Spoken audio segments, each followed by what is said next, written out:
Rogério Pereira, fotofama5.com, com mais um entrevistado, desta feita um candidato a prefeito do município de Mãe do Rio, Nordeste Paraense, mais de direita e esquerda da estrada Belém-Brasília, hoje BR-010, que interliga parte do Pará ao sul, sudeste, centro-oeste e nordeste do Brasil. Falando hoje de eleições 2020, já que 15 de novembro, este rapaz é um pretenso candidato ao cargo máximo do município manriense. 25 anos, estudante de Direito, o segundo vereador mais jovem do Pará, o mais jovem de Mãe do Rio. Uma honra muito grande tê-lo aqui em nosso modesto estúdio para essa entrevista, onde eu espero que traga bons fluidos para que os seus futuros eleitores e aqueles que nos assistem, que nos dão a honra de nos assistir, de nos acompanhar pelo fotofama5.com. Nathan Túlio, muito obrigado por atender o nosso convite. Não é fácil falar de política olho a olho, não tem nada combinado, Com certeza. porque as minhas entrevistas não combinam nada. Aqui é no mano a mano, não fazia um pinga-fogo, porque ele é um jovem inteligente e nós precisamos de pessoas assim, justamente, para a gente votar, para a gente acompanhar. Fique à vontade, as câmeras são inteiras à disposição e pode fazer a sua apresentação para esse público maravilhoso que está nos acompanhando. Obrigado, meu amigo. Em primeiro lugar, agradecer a Deus por estar aqui presente perante cada um de vocês, ao Rogério por ter nos convidado para essa entrevista. Como ele bem falou, não é nada combinado e vai ser um bate-papo bem espontâneo, por assim dizer, um pinga-fogo, como o Rogério falou. Mas o meu nome é Nathan, eu sou atualmente vereador no nosso município, vereador de primeiro mandato, sou o segundo vereador mais jovem do nosso estado e graças a Deus eu acredito que nós conseguimos desempenhar um bom papel, Rogério, na Câmara de Vereadores do nosso município, sendo o vereador mais produtivo, que mais colocou projetos na Câmara, um vereador também que sempre buscou fiscalizar e, como eu sempre falo, dar esclarecimentos à população a respeito de tudo. Até porque eu não devo satisfação ao partido político, a políticos em si e, primeiramente, a população, que é quem paga o meu salário. Te pergunto, você eleito, já passou na convenção, tudo Isso. bem? O juiz vai deferir a sua candidatura, acho que não há motivo para não fazer assim, para assim não proceder. Nathan vai para o mano a mano, vai andar por aí como você já vem andando.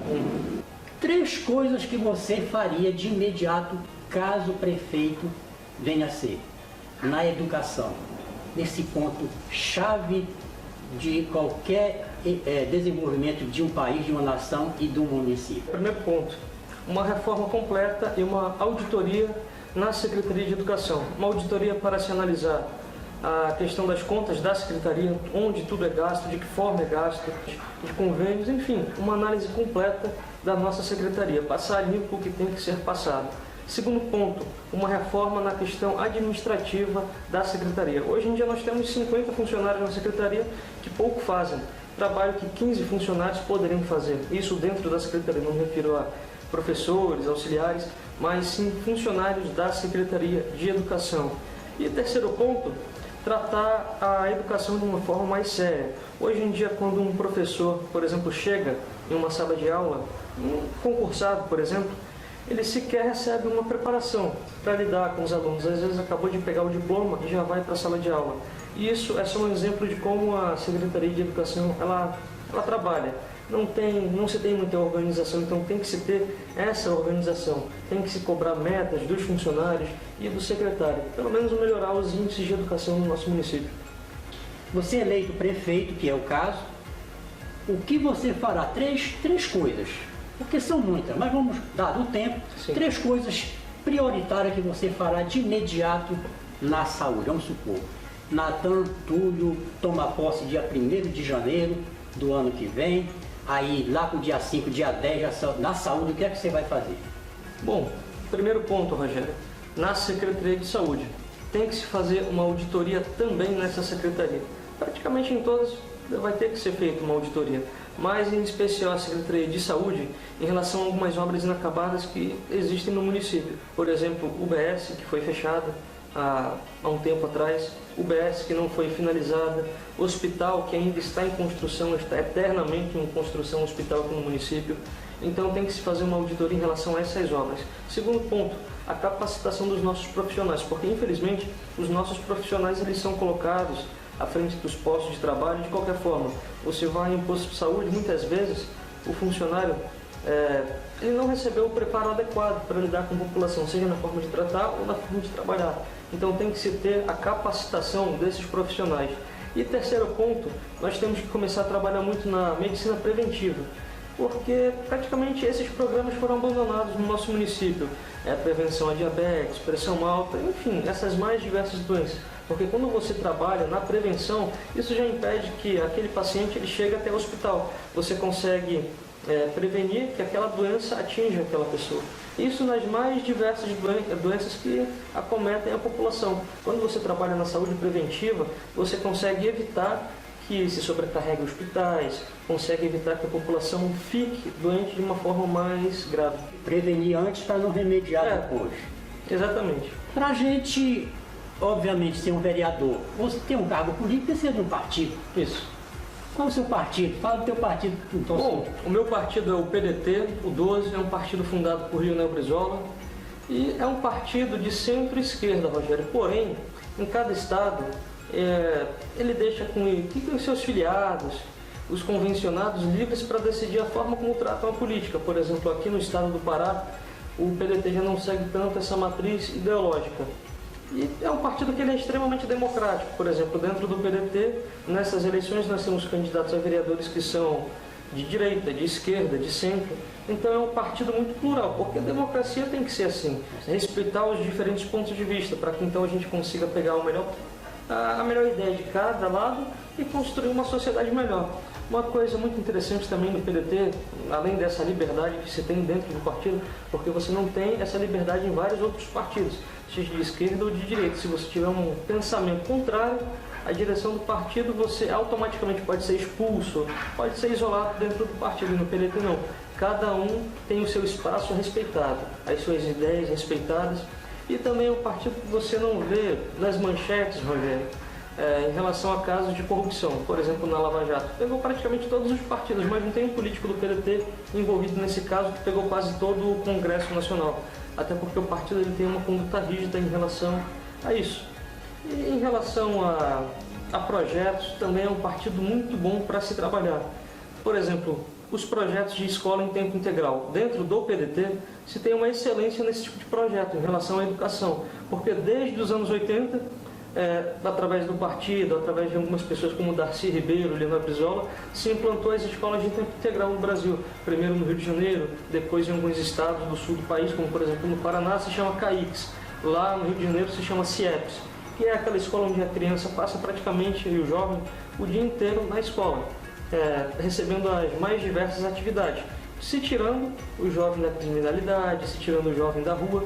Então é um partido também que ele não apenas aponta o erro, ele aponta a solução e tem o projeto de solução também. Outro exemplo, Sobral, no Ceará. No começo dos anos 90 eles começaram a implantar algumas ideias do partido na cidade e hoje em dia, 30, 40 anos depois, é uma cidade que tem uma educação de excelência dentro do Brasil inteiro, reconhecida.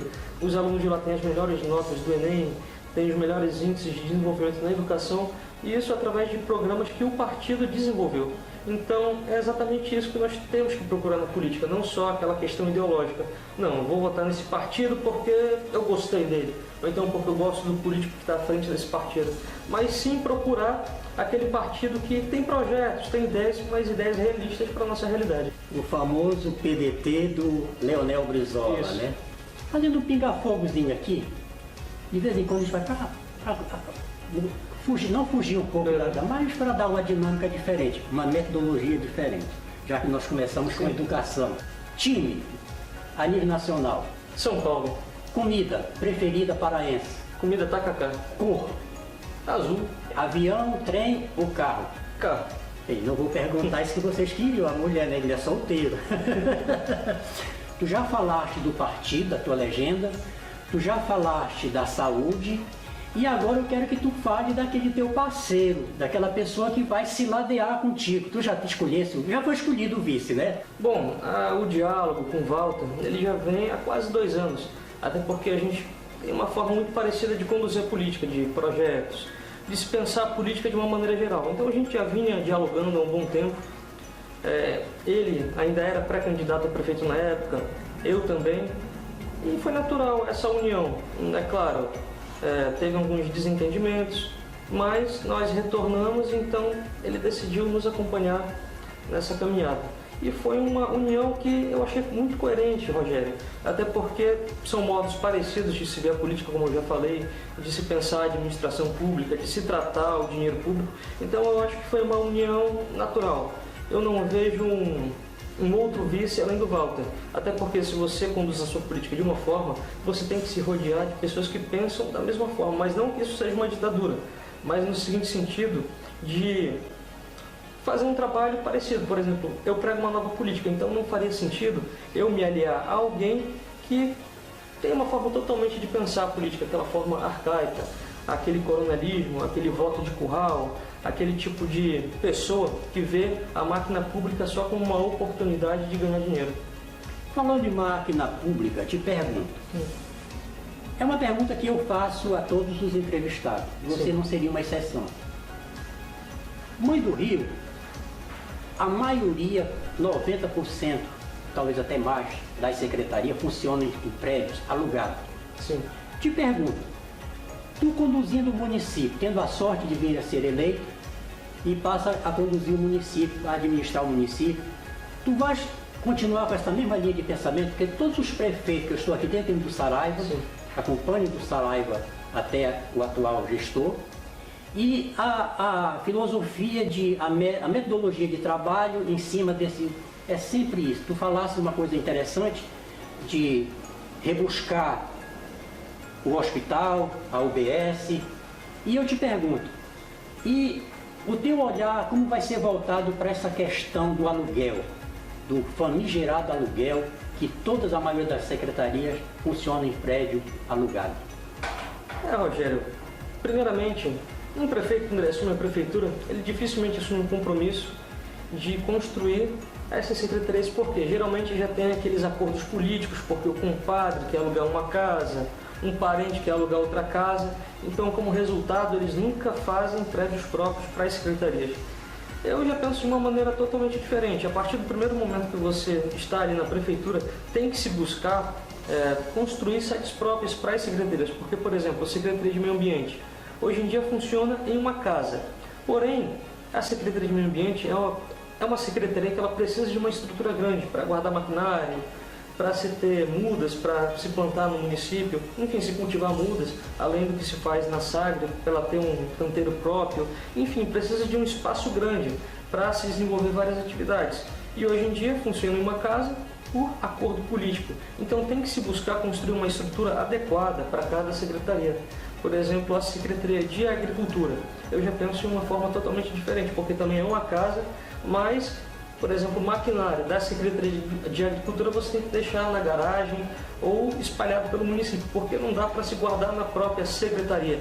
Então a gente tem que pensar de uma forma totalmente diferente, construir sedes próprias para as nossas secretarias, algumas como, por exemplo, a de Educação, que já tem uma estrutura um pouco maior, também tem que se buscar construir um prédio um pouco maior, outras menores, construir um prédio um pouco menor, mas terreno não falta para construir, o que se falta é o empenho para se construir essas secretarias. Por exemplo, ali o complexo administrativo no entorno da prefeitura é uma área grande onde se daria para se construir algumas secretarias, inclusive até umas poderiam funcionar dentro da prefeitura, que lá tem muito espaço e salas desocupadas, e pelo município tem muitos espaços e terrenos que pertencem à prefeitura que poderiam ser utilizados para esse fim.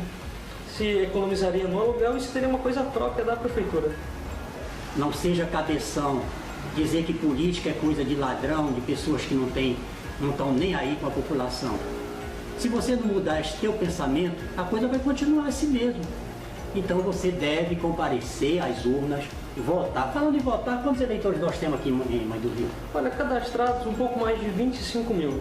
Porém, votantes sempre vai ficar ali na faixa de 20, 21 mil eleitores, porque tem os votos brancos, nulos, talvez tenha uma abstenção alta nessas eleições devido à pandemia, então vai ficar nessa faixa, entre 19 e 21 mil eleitores. Acha que a pandemia ela vai afetar a presença? Porque tradicionalmente se tem essas abstenções, cerca de 20%, votos brancos e nulos também cerca de 5 a 10%, e mais a pandemia vai se somar a isso. Então pode cair um pouco o número de votantes. Houve mudança, né? Você como estudante das leis, evidentemente que pode até inclusive ajudar, porque a nossa intenção também é ajudar o eleitor, com certeza, ajudar principalmente o jovem que vai votar pela primeira vez. Olha, tem uma coisa muito importante, vou tentar para o nosso candidato a prefeito pelo PDT, qual é o número? 12. Número 12, número de aposta, número de tribos, né? É um número que é um número abençoado. Quer dizer, o Brizola pensou bem nisso aí. Muito bem. Falando aquele negócio do, como é o nome dele? Kaique, né? Que é lá em CIEPS, Kaique, isso. E lá no Rio de Janeiro é chamado Brizolão. Exatamente. O famoso Brizolão. Aí você pretende, caso eleito, fazer um Brizolão aqui. Mas como é que você diz respeito, como é que você vê, qual é a tua, voltando um pouquinho para a educação, nossa parte dos alunos, o alunato, ele estuda de manhã e de tarde está ocioso. Como é que tu vê essa possibilidade de usar esse aluno nesse segundo momento? A gente tem um diálogo muito bom com a educação no nosso município, até porque grande parte dos filiados do partido são professores, inclusive o vice-presidente do meu partido, o professor Moacir, ele é um professor, o nosso vice é um professor, temos dois candidatos a vereadores que são professores, o professor Genildo e o professor Tiago Teixeira, então nós temos um relacionamento muito bom com a educação, sem falar dos próprios projetos do partido. Então, nós estamos debatendo muito a forma como vai se tratar a educação no nosso município. Eu sempre falo, o meu grande sonho é fazer pelo menos uma escola de tempo integral no nosso município. Naquele sistema como eles usam no sul do Brasil, ou em algumas cidades, até mesmo no Nordeste. O estudante, digamos, entra 8 horas da manhã na escola, sai 5 da tarde. Além das matérias tradicionais, mais algumas que se colocam na carga horária desse estudante, também se desenvolvem atividades culturais, esportivas, justamente para se tirar esse estudante da rua, afastar ele da criminalidade, afastar ele das drogas e afastar ele da ociosidade. Também tem que se começar a diferenciar o ensino no nosso município, ensino rural e ensino urbano. O meu grande sonho seria justamente implantar uma escola de tempo integral no nosso município. E ela funciona de que forma? O estudante entra de manhã, com horário normal, só que ele permanece até cerca de 4, 5 da tarde. A escola fornece até mesmo um almoço para esse estudante. Se pensa que é um projeto caro de se implantar, mas na verdade não é, só ter os caminhos corretos para se implantar. Essas escolas de tempo integral, além das matérias comuns que se tem na grade curricular do aluno, também são colocadas outras matérias complementares e atividades culturais e esportivas para se afastar aquele estudante da criminalidade, das ruas e da ociosidade, ocupar a mente do estudante. E dá uma oportunidade profissional, sim, profissionalizante, né? Sim. Artesanato, pintura, música, etc, etc. Então, exatamente. Diferenciar ensino rural de ensino urbano. Até porque a realidade dos nossos estudantes na zona rural é diferente. Então o foco tem que ser diferente na zona rural do nosso município. Capacitar eles para algo que já não seria muito o foco da educação na zona urbana do nosso município. Até porque o estudante da zona rural, ele rende cerca de 30% a mais em recursos para o município. Mas, hoje em dia, por falta de visão, se prefere trazer esse aluno da zona rural para a cidade. E, como consequência, se perde qualidade na educação, o estudante perde tempo, porque, em alguns casos, o estudante demora até 3 horas para chegar da zona rural até a escola onde ele estuda aqui. Não que seja muito longe, mas é porque o ônibus faz uma rota muito grande e ele acaba ficando 2, 3 horas dentro de um ônibus, quando, na verdade, esse tempo ele poderia estar aproveitando para estudar. O que te levou a registrar uma candidatura para concorrer a um cargo tão cobiçado, tão concorrido que é o de ser prefeito? Bom, em primeiro ponto, Rogério, a minha experiência como vereador, ela foi muito elucidativa, porque hoje em dia um vereador ele pode colocar N projetos na Câmara, porém se não tiver uma parceria com o prefeito, nenhum desses projetos sai do papel, nem que seja pelo menos para trocar uma lâmpada em um poste, em um bairro. E, infelizmente, o vereador ele depende muito do trabalho do executivo. Nós não somos ordenadores de recursos, ou seja, não passa um centavo pela nossa mão para que nós possamos fazer alguma obra. O único dinheiro que chega na Câmara é o dinheiro do salário dos funcionários e dos vereadores. Mas, então, se de fato eu quero transformar a minha cidade, a cidade onde eu cresci, a cidade onde eu prosperei, então eu tenho que participar com mais afinco do processo eleitoral. Eu percebi que como vereador não estava sendo suficiente, porque muitos projetos que eu tenho justamente tiram o poder do executivo e transferem para a população. E dificilmente um prefeito, um gestor faz isso. Então, para tirar esses projetos do papel, a gente tem que estar à frente do executivo na nossa cidade. Eu vou explorar um pouquinho o teu conhecimento na área de direito. E até para você, amigo internauta, para você que nos acessa, você que nos acompanha nessa entrevista, é um ponto interessante que poucas pessoas, eu pelo menos levei um tempão para mim entender o que é. O famigerado, o negócio do coeficiente. Como é que funciona esse coeficiente para saber quantos os partidos... E agora teve mudança, né? Fala para nós. Com certeza. O coeficiente eleitoral ele funciona da seguinte forma. Ele existe para, digamos, dar chances iguais para candidatos que têm um bom poder aquisitivo, para aquele candidato que não tem. É por isso que muitas vezes um vereador de 400 votos consegue se eleger e um de 700 não. Mas explicando um pouquinho do coeficiente eleitoral. Hoje em dia já acabaram as coligações, porque antigamente os partidos se uniam às chapas para fazer vereador, hoje em dia isso acabou. Cada partido tem que ter o seu time de vereadores para fazer um vereador, 2 vereadores e assim por diante. Mas funciona da seguinte forma, você pega o número de eleitores votantes no município, no caso 20 mil, um exemplo, e transfere, e transforma, divide para a quantidade de vagas que tem no parlamento da cidade, na Câmara. Então esses 20 mil você vai pegar e dividir por 11. Esse é o coeficiente. Devido ao número de eleitores do município, a gente calcula que o coeficiente nessas eleições, para fazer um vereador, vão ser de cerca de 1.700 votos, para fazer um vereador. E dessa forma, quando você atinge esses 1.700 votos, você faz o primeiro vereador, que é o mais votado da coligação, do partido no caso, porque acabaram as coligações. O segundo colocado, ele só vai se eleger quando atingir cerca de 2.300 votos do partido. Essa votação do partido ela funciona da seguinte forma, é a somatória de todos os candidatos, é o que dá o coeficiente, os candidatos a vereador no caso, que já é totalmente diferente no caso da majoritária, que é a prefeito. Quem tiver mais votos leva. Dentro da administração existe uma coisa que eu esqueço o nome, é um nome difícil, mas você com certeza vai me ajudar a lembrar. Aonde passa todo aquele processo para comprar coisa, comprar parafuso, pólvora. Licitação. Isso, ainda bem que você sabe. Você tem acompanhado essa licitação do município, do teu município, no qual você é um fiscal do povo, você tem com certeza acompanhado? Inclusive, nós já fizemos várias denúncias em relação a algumas licitações, em relação a convênios, porque, Rogério, eu sempre falo, tem que se tratar a máquina pública com seriedade. Quando você tira dinheiro da educação, é o futuro de um estudante que você está destruindo, de uma pessoa. Quando você tira dinheiro da saúde, é a vida de uma pessoa que você pode estar ceifando. Infelizmente, grande parte dos políticos veem uma prefeitura como uma oportunidade de ganhar dinheiro. Eles fazem licitação para tudo, e sendo que, na verdade, por exemplo, questão de obras, reforma de uma escola. Se for abaixo de 150 mil o valor, não se precisa fazer a licitação, mas eles buscam fazer uma licitação para justamente ganhar dinheiro com a empresa.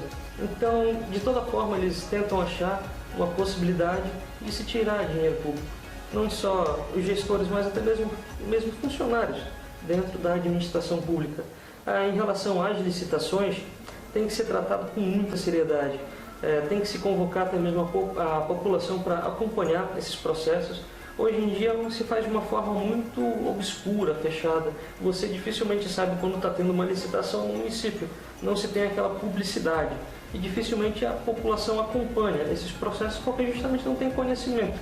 E está ocorrendo esses processos dentro da prefeitura. O comércio de Mãe do Rio é um comércio considerado, Sim. né? Nós temos aqui o CDR e a Associação Comercial. Isso. Existe possibilidade justamente de integrar o comerciante, o empresário, dentro dessas licitações, porque muitos também não têm as certidões, eles não estão em dias. Então, no caso, você prefeito, você vai se preocupar, existe um raio, pelo menos um sonho, de aproximar esse empresariado, mesmo ainda sem que seja uma pessoa jurídica, né, sem vida jurídica, mas a prefeitura, no teu caso, vai fomentar um processo de aproximar essa pessoa e mostrar para ele que ele, então, de dias, ele pode concorrer, que também o problema das concorrentes são isso, às vezes a pessoa não tem condições de concorrer. Exatamente, Rogério, mas também muitos empresários, aqui em Maringá tem muitos empresários cadastrados, legalizados, só que eles não participam de licitação porque a prefeitura ela é extremamente inadimplente, atrasa pagamentos. Então isso acaba desmotivando os empresários do nosso município a participar. Por exemplo, aqui nós temos construtoras, enfim, nós temos os mais variados serviços sendo prestados no nosso município.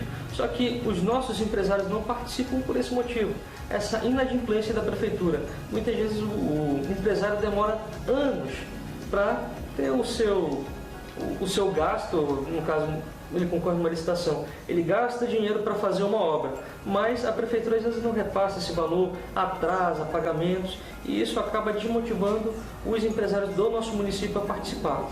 Por exemplo, como você falou, tem que se fazer, incentivar o empresário a participar das licitações, mas você incentiva não só mostrando para ele o caminho para se legalizar, até porque quem é empresário muitas vezes sabe esse caminho. Pagar INSS de funcionários, está legalizado das mais diferentes formas. Então, qualquer empresa, para funcionar de forma legal, ela tem que estar dessa forma. Então, essa questão de documentação, eu vejo que já não é tanto o problema, e sim essa inadimplência da prefeitura, que desmotiva o empresário a participar. Então, você motiva o empresário pagando em dia as licitações, pagando em dia funcionários. Quando, a partir do momento que se mostrar que a gestão ela é séria, ela é comprometida, então você vai começar a atrair empresários do nosso município para participar dessas licitações. Rogério Pereira, as eleições de 2020. Voltamos já depois dos nossos comerciais, nosso segundo e último bloco. Quero, com a sua permissão, apresentar este trabalho, este livro. É um livro de 214 páginas, é uma ficção, romance, de minha autoria, Rogério Pereira, Vendedor de Ilusões, Chico Jurubeba, Prefeito por Acaso. Você entra no Google e digita Vendedor de Ilusões, de Rogério Pereira, e vai abrir o site aonde você vai encontrar a editora Clube de Autores, através da plataforma do site amazon.com. Lá também você encontra este livro, só que digitalizado. Impresso, você só vai encontrar na AGBook ou no Clube de Autores. Espero contar com seu apoio, é muito importante porque é através desses livros que eu faço essas lives, que eu faço justamente esses documentários. Muito obrigado e eu espero contar com o seu apoio, com a sua ajuda. Voltando com mais uma entrevista, com mais um entrevistado, hoje o vereador e também pretenso ao cargo majoritário do município de Mãe do Rio, aqui nordeste do estado do Pará. Te pergunto, Natan, se você voltar o teu pensamento para a juventude, que é um eleitorado bastante considerável. Com certeza. O que tu diria hoje para esse jovem que vai votar pela primeira vez nas eleições de 15 de novembro? Bom, nas palavras do grande Leonel Brizola, chegou a hora da população, dos jovens em especial, pegar o futuro nas próprias mãos e transformar a sociedade. Todo grande movimento de transformação da sociedade, ele sempre parte da juventude. Então é isso, meus amigos, vocês têm que se interessar mais por política, participar do processo eleitoral, tem que participar ativamente da vida pública. Eu pergunto para você, você está satisfeito com a situação do nosso município, do nosso estado? Se você estiver satisfeito, então fique acomodado do jeito que está. Agora, se não estiver satisfeito, se interesse por política, participe do processo eleitoral, defenda aquelas ideias que você acredita serem as corretas. até porque a política ela se faz assim de uma forma participativa, principalmente através da participação dos jovens. Então, se você quer uma realidade diferente para o nosso município, participe do processo eleitoral, se interesse por política. Você não consegue transformar nada, você não consegue fazer nada, fica no sofá de casa, apenas reclamando, Rogério. Até porque, por exemplo, no Facebook, você pode estar ali reclamando da situação da sua cidade, mas você realmente só transforma a sua cidade quando você participa das eleições, quando você defende aqueles candidatos que você acredita serem os melhores para o município. Eu não estou dizendo para apoiar o vereador Natan, que hoje é candidato a prefeito, mas sim para você apoiar aquele candidato que tem as melhores propostas, as melhores ideias e tem comprometimento com a cidade. Não é só um projeto de poder, e sim um projeto de desenvolvimento para a nossa cidade. Uma pessoa que quer ver a cidade crescer, quer ver a cidade se desenvolver. Mãe do Rio, Natan Túlio, é extremamente o território rural, ele é bem minguado. Isso. Né? Mesmo assim, qual é o teu foco, qual é o teu projeto, qual é a tua busca em cima do pequeno produtor? Porque o grande ele já é beneficiado, ele tem pelos projetos, mas vamos falar assim no pequeno, na agricultura familiar. Não, Rogério, na verdade o que sustenta o Brasil é a agricultura familiar, é o que leva alimento para a mesa das pessoas. Não são os grandes produtores, até porque os grandes produtores produzem soja, milho, isso geralmente vira produtos para a indústria, vira alimento para gado, mas na verdade o que chega à mesa das famílias é a agricultura familiar. Então tem que se ter um foco muito grande em cima da nossa agricultura familiar. A merenda escolar do nosso município, 30% tem que vir da agricultura familiar, mas isso não significa que possa colocar mais.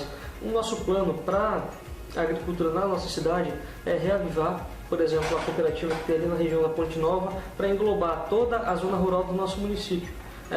Preparar o agricultor para sair também da monocultura da mandioca, porque o agricultor hoje em dia ele fica muito refém. Um ano o preço da farinha está muito bom, outro ano está muito ruim. Então fica tendo essa discrepância. O agricultor ele fica refém também de atravessadores para levar essa produção até Belém. E geralmente se paga um preço muito aquém do esperado.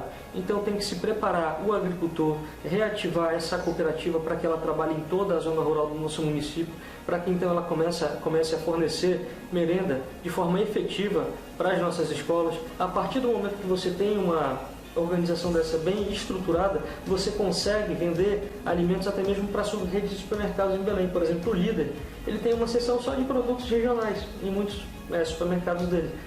Tapioca, farinha, até mesmo o pato é vendido. O pato regional que eles chamam na época do Sírio.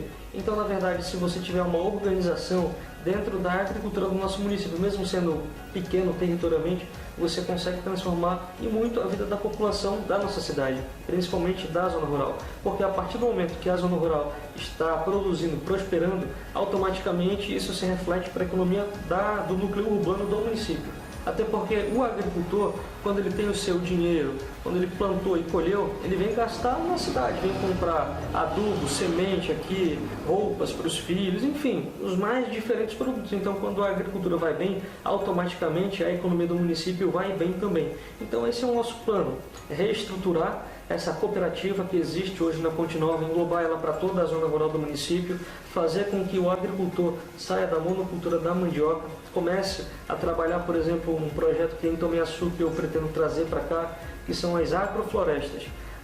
O produtor, ele planta vários produtos no terreno dele, digamos um lote de terra, se planta cupuaçu, açaí, pupunha, os mais diferentes produtos. Quando acaba a safra de um, você começa a colher o de outro. Automaticamente o agricultor ele nunca fica sem ter o que produzir, das mais diversas frutas e produtos. Então isso gera uma renda muito melhor para o agricultor do nosso município. Hoje em dia a gente vê, por exemplo, um agricultor com um lote de terra que não produz quase nada. Produz 1, 2 tarefas de mandioca. Quem tem um lote de terra no sul, sudeste até nordeste do país é rico, porque eles aproveitam toda a área. Então a gente também tem que preparar o agricultor para que ele possa aproveitar o terreno dele de uma maneira completa, e não apenas um trechinho pequeno, até porque a Mãe do Rio ela tem uma facilidade no plantio. O nosso solo ele é propício para isso. O que falta é um incentivo por parte da prefeitura através de técnicos, enfim, através do corpo técnico da Secretaria de Agricultura para ajudar esse agricultor, desenvolver projetos, ensinar o agricultor como corrigir o solo, por exemplo, na mandioca hoje em dia. Eu vejo muito isso. Ou ela está nascendo podre ou muito pequena, porque o solo já está exaurido, mas o agricultor não tem esse conhecimento. Então, aí que entraria a estrutura da prefeitura para capacitar esse agricultor para corrigir o solo dele e produzir muito mais. Voltar a produzir farinha como a gente produzia, digamos, há 20 anos atrás, que no Mãe do Rio era uma referência. O galpão do agricultor era lotado. E hoje em dia isso vem caindo muito porque o agricultor está abandonando a agricultura e a produção vem caindo por falta de incentivo. Hoje em dia, até para se mandar um trator para a área da terra de um agricultor, ou tem que ser amigo do secretário ou do prefeito, senão não vai. E o agricultor sozinho ele não tem recursos para fazer esse tipo de serviço no terreno dele. Ele pode passar a ter esse recurso a partir do momento que ele começar a produzir, mas o pontapé inicial a prefeitura tem que dar para que esse agricultor possa produzir de maneira efetiva. Eleições 2020, estamos sensibilizados, agradecidos Muito obrigado pela sua presença, de atender o nosso convite e vir botar a cara a tapa, porque isso aqui vai para o YouTube, isso aqui vai para a internet, todos os continentes, todos os horários, né? Vai para o Facebook, a nossa página no Facebook, fotofama5.com, e também para Fotofama separado no YouTube. Você pode acompanhar e cutuca o candidato. Ele é jovem, inteligente, como os demais, né? Mas ele está falando a tua língua, então cutuca, mexe com ele, faz pergunta. Mesmo que essa matéria talvez não vá ser compartilhada na sua página, mas mesmo na nossa página ele vai ficar acompanhando. Ele vai ficar acompanhando para ver como é que está o acesso. Então faz pergunta para o candidato. Pergunta que você gostaria de fazer, que eu não fiz, fui infeliz em não, né, me sintonizar com você, amigo internauta, então faz para ele e com certeza ele vai responder. Com certeza, Rogério, eu sempre falo, eu não fujo de debate, muito menos de pergunta. Muitas pessoas entram em contato comigo através de Facebook, WhatsApp, até porque eu também não escondo meu número de telefone. Muitas pessoas fazem perguntas a respeito de projetos, de ideias, ou da minha atuação enquanto vereador. Eu sempre busco responder. Ultimamente, que a gente não tem tido muito tempo para responder, só à noite ou então no horário de meio-dia, mas a gente sempre procura dar aquela atenção para quem nos procura. Mas é isso, meus amigos, como o Rogério falou, envie suas perguntas, procure conhecer mais dos nossos projetos, da nossa forma de ver a política, da nossa forma de pensar a política. Eu tenho certeza que você vai se surpreender. Quantos funcionários tem no município?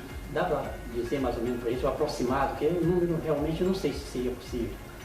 Só na Secretaria de Educação são cerca de 800 funcionários. Porém, Rogério, esse número está variando muito ultimamente. Já chegou a ter mais de 1.800 funcionários na prefeitura de uma maneira geral. A folha está muito inchada, principalmente nesse período antes de eleição, teve um número muito alto de contratações. Então, provavelmente, esse número ultrapassou o que se recomenda a lei e o que se autoriza a lei. Então, é uma folha extremamente inchada, o que acaba engessando a prefeitura de funcionar. Até porque se cria um corpo muito grande de funcionários que muitas vezes estão lá só para receber o salário, mas de fato não trabalham. Eu levei essa pergunta em cima. É interessante. Todas as respostas são interessantes para você que nos acompanha, para você que está nos acessando. A pergunta é o seguinte: você eleito, eu já estou aqui em Mãe do Rio há quase 15 anos, né? E te pergunto o seguinte: existe possibilidade de fazer pelo menos um balneário, um igarapé, um terreno por aí, os funcionários ter aquele local de lazer, que não é brincadeira não, o funcionário da prefeitura, ele é simplesmente deixado de lado, ele só vai, trabalha, bate pontos que batem e não tem assim um apoio de recreação social e lazer. No teu governo, você tem alguma coisa voltada do teu projeto para esse lado? Bom, Rogério, acho que essa ideia é mais ou menos algo como funciona a ABB, né? Aquela Associação de Funcionários do Banco do Brasil, ou outras instituições desse tipo. Mas eu acredito que daria para se fazer algo nesse sentido no município de Mãe do Rio. pelo menos uma quadra para que se possa jogar com uma churrasqueira. Não é uma coisa tão cara de se fazer, mas ao mesmo tempo incentiva bastante os funcionários da prefeitura a ter esse lazer, um local próprio para reuniões. Então eu acredito que esse projeto ele é muito viável do nosso município. Natan, Mãe do Rio, há anos atrás tinha um acontecimento cultural que era gincanas, onde os jovens se reuniam através desse projeto, desse movimento, para desenvolver a cultura, o esporte, o lazer, né? E ultimamente a coisa não tem acontecido. Te pergunto, o teu governo, caso eleito, qual é o foco, qual é a visão que você vai ter e qual a crítica que você faz em cima dessa situação? Bom, em primeiro lugar, a crítica, porque a situação cultural do nosso município, ela foi deixada totalmente de lado, Rogério. Por exemplo, você tem municípios como Irituia, que tem uma atividade cultural muito forte, concurso de carimbó, Festival da Cultura, Farinha Mais Gostosa, só um exemplo para citar aqui. Outras cidades aqui no entorno também, mas Mãe do Rio ela abandonou totalmente a questão cultural no nosso município. Como você falou, não tem mais gincana, não tem mais praticamente nada. Concursos de quadrilha que se tinha no nosso município, de bandas. Então, o que a gente propõe? Porque se você faz uma crítica, você tem que propor uma solução. Primeiro, se criar uma Secretaria de Cultura no nosso município. É um gasto que vai ter que se ter, mas que ao mesmo tempo vai trazer um benefício muito grande para a nossa cidade. Porque a partir do momento que você tem uma Secretaria de Cultura funcionando de forma efetiva, você consegue muitos incentivos e recursos para que se desenvolva essa parte cultural na nossa cidade. Por exemplo, quando você tem a Secretaria de Cultura, você consegue organizar as quadrilhas que participam na época de julho aqui no nosso município, levar esse pessoal até Belém, na Secretaria de Cultura do Estado, cadastrar esses grupos para que eles possam receber recursos. Da mesma forma, concursos de banda e assim por diante, qualquer atividade cultural na nossa cidade. Mas é preciso se ter uma secretaria para que se possa ter uma organização melhor. Por exemplo, como você bem citou, se possa organizar melhor as gincanas no nosso município. Outra questão que já remete um pouco mais à educação, a questão daquelas feiras que se tinha, feira pedagógica, feira de ciências, é algo que foi totalmente abandonado. Então tudo isso tem que retornar, até porque na questão da educação, esse tipo de movimentação acaba incentivando muito o estudante, porque você tira ali da teoria e coloca na prática o que ele está aprendendo.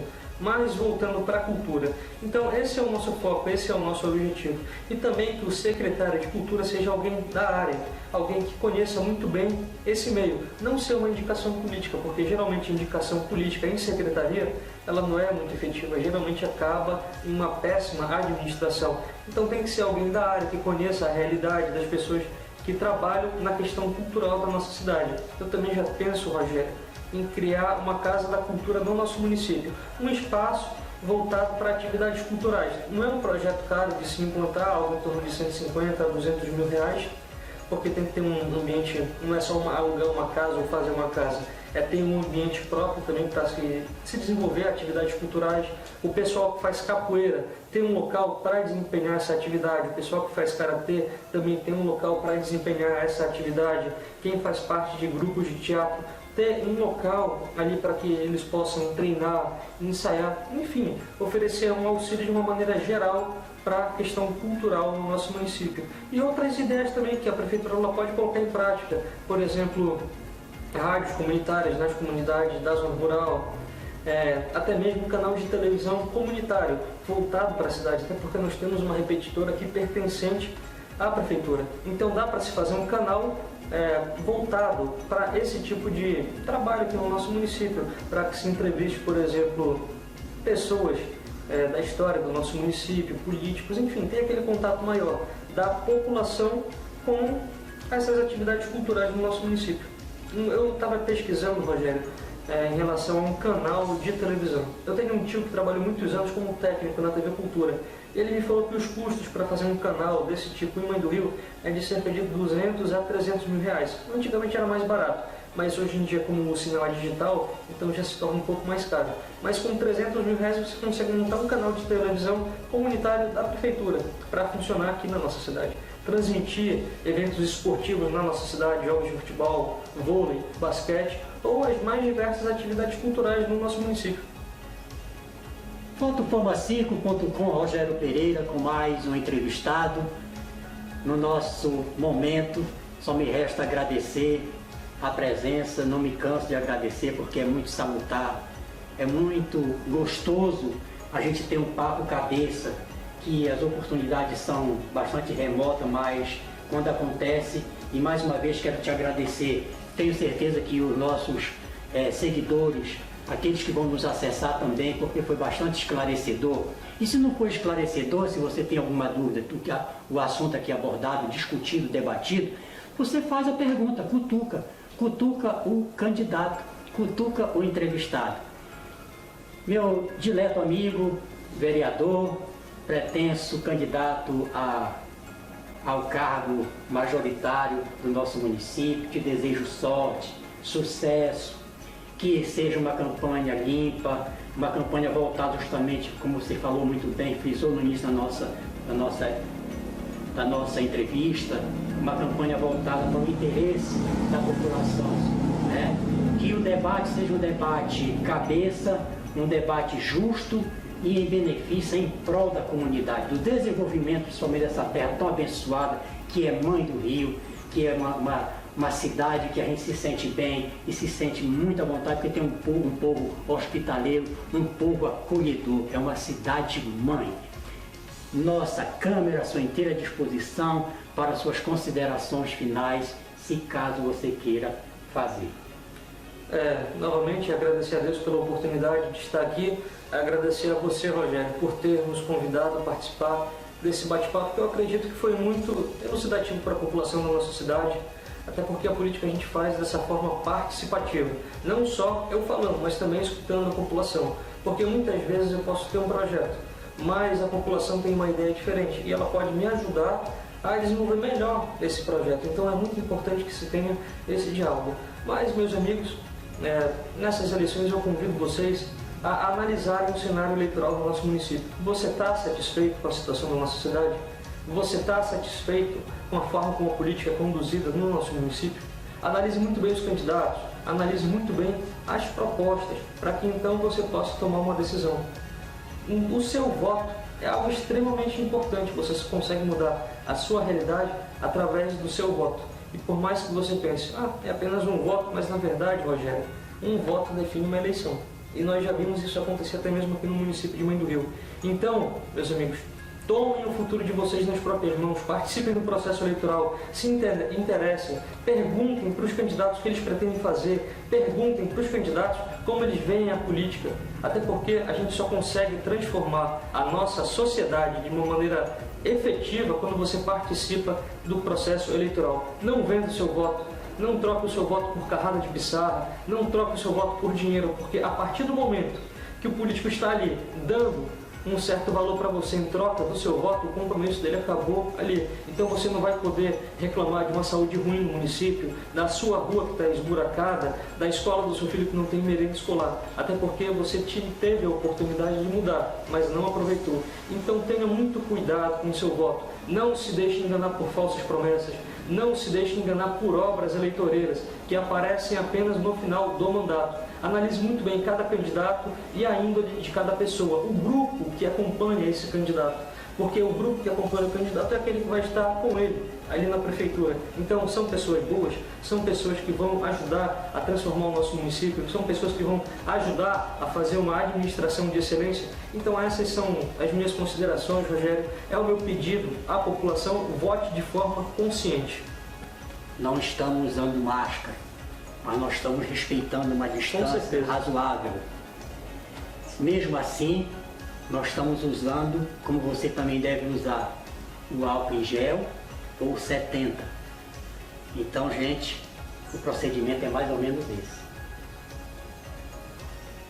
Cuide da sua saúde, preserve a sua saúde e da sua família. E a forma de higienizar as mãos é da forma que nós estamos fazendo aqui, ó. Aqui, ponta do dedo, não só aqui no meio, olha. Aqui, né? Isso aqui é um serviço de utilidade pública.